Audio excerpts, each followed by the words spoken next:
Rock and roll has always had its demons, but this band is about to discover a new one, etched in the flesh, fueled by jealousy, and hungry for blood. Greetings, schools, and welcome to another dive into horror television. Tonight we're exploring a fan favorite of Tales from the Crypt, titled On a Dead Man's Chest. We open up to a rock band performing live. The lead singer, Danny, announces that his bandmate Nick has gotten married and calls out his new wife, Scarlett, to the stage. Danny calls her a bitch and says she's going to mess up the band. Nick can't stand for that. He exits the stage to comfort his wife. The gig isn't even finished, but Nick confronts Danny backstage. Neither of them can settle their beef, so the show doesn't go on. We meet a pretty blonde named Vendetta in the dressing room. She likes Danny and his rock and roll antics. She shows him her snake tattoo on her breast, and the snake's tongue slithers at him. The next day, Danny is inside Vendetta, but he's so angry at Nick and his wife that he can't keep going. He storms out of the room and screeches at Nick, claiming his wife is going to end the band.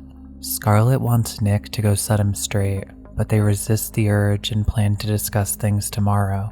Vendetta made an appointment for Danny to get a tattoo like hers, so they go to a seedy part of town, and Danny enters the building alone. There are all kinds of strange but beautiful art and decor inside. Danny meets the man who's going to be working on him. He's wearing an eye patch and smoking a cigar. He tells him that the skin has a story to tell. So they get to work, and the artist has an interesting tattooing method. It's very unconventional. Danny is in excruciating pain the entire time, but the artist tells him pain is good for him. When it's completed, Danny looks in the mirror and he's stunned. The tattoo is of a dragon with Scarlett's head in the middle. Danny is furious and walks out without paying. The artist isn't worried. He knows Danny will pay later. When Danny gets home, Scarlett is there, and she's ready to set him straight. Scarlett says Nick writes the songs and produces the albums, and there isn't a record label in the country that wouldn't hire him as a solo artist. Danny is drunk, missing sound checks and rehearsals. He's no good for Nick. Danny is fuming that she's going to break up the band. She tells him that he's got to move out. Later on, Danny gets to a show early for a change. He apologizes for Nick storming off the stage the other night and promises to make things right. Danny spots Vendetta and takes her to a dressing room to scream at her. He accuses her of giving the tattoo artist a picture of Scarlett. How else would he know to tattoo her face on him? She swears that the tattoo guy does magic, but if he wants to get it removed, she knows a doctor who can do it. So they go and get it removed. Too bad we can still faintly see Scarlett's face. What a nightmare that must be. So later on, Nick and Danny have a heart-to-heart about keeping their band together. They agree to keep going, but Danny can't stop ruminating about Scarlett. He wants her gone for good. While Nick and Vendetta are at the venue before a performance, Danny attacks Scarlett before she takes a bath. He chokes her and beats her head against the tub until she's dead. Danny goes to the show and gets ready. When Nick asks about Scarlett, he says he hasn't seen her. Danny tells Vendetta he got rid of Scarlett and she's turned on by the murder. Danny's tattoo is killing him. It hurts so bad that he peels back the bandage. He finds the entire tattoo is back, but this time Scarlett's face is bloody, beaten, and dead. He screams his lungs out. He starts destroying the dressing room like a maniac.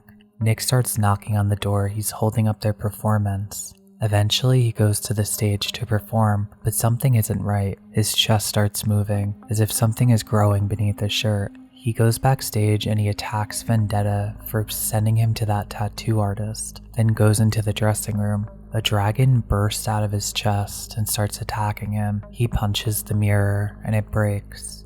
This is when Vendetta tells Nick that Danny killed Scarlett.